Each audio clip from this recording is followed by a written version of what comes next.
Hey, welcome to the first lesson. So before we go into any coding, we need to install WordPress first, right? And if you're familiar with WordPress, then you know how to do this. But if you're just a beginner and are looking to create a framework for WordPress, well, you're going to need a working environment.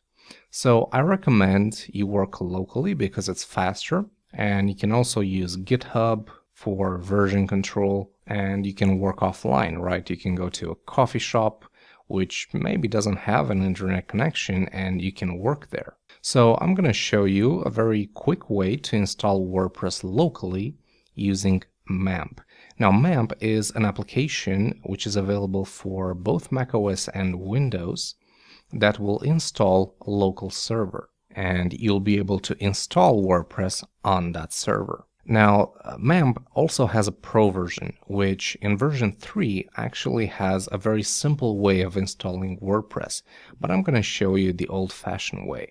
I have a version 2 of MAMP Pro here, and as you can see, I have a few hosts set up. For example, WordPress 3.8.ms. In my system, stands for WordPress version 3.8.multisite, which is just a way of saying or showing that this website is a part of a larger system. And what I'm going to do here is copy this address, and then I'm going to hit this plus button. Server name, I'm going to call it WordPress 3.9.ms, so we're installing the latest version. I'm going to paste this in and change it to 3.9. And also, I'm going to create an alias for this, which is going to be called WordPress 3.9.ms. And before I hit apply, I got to go into my sites folder where I host all of my WordPress installs. I'm going to create a new folder called WordPress 3.9.ms. So now I'm going to go back here. I'm going to hit apply. It's going to ask me for my password. Hit OK. It's going to restart the server, and you're good to go basically. So let's minimize this.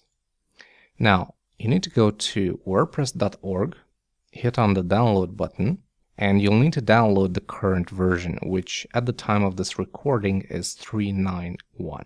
And I've already downloaded this zip file, and I have all its contents right here. So I'm going to copy all of them and paste them in my newly created folder. You can see that we have some files generated by MAMP, but you can go ahead and delete these and paste in the new ones.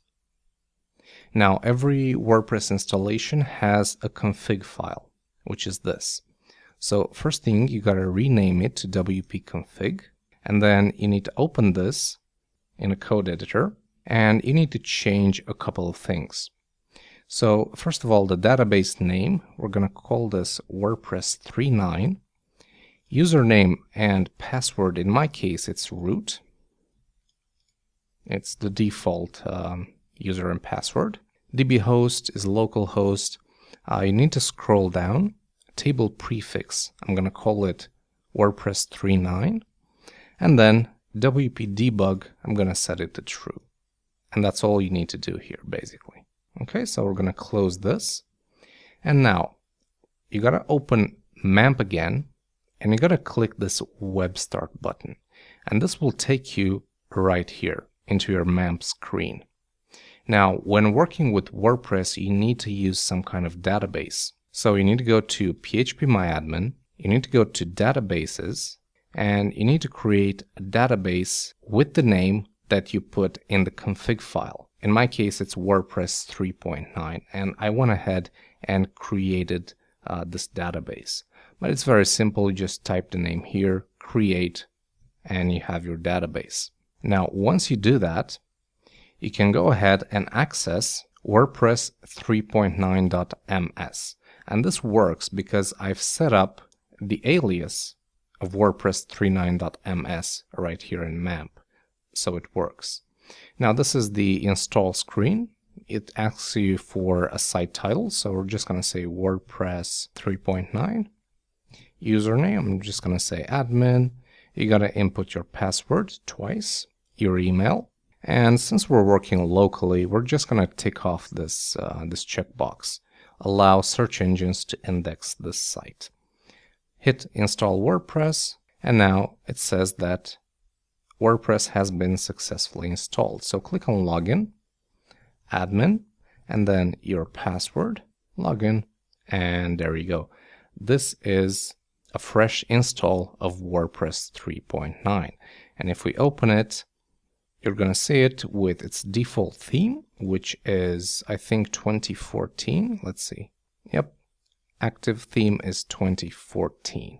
So there you go. That's how you install WordPress. And now you're ready to begin working on the actual framework. But before you do that, you got to make up a plan of what files you're going to need and the order you're going to use to write them.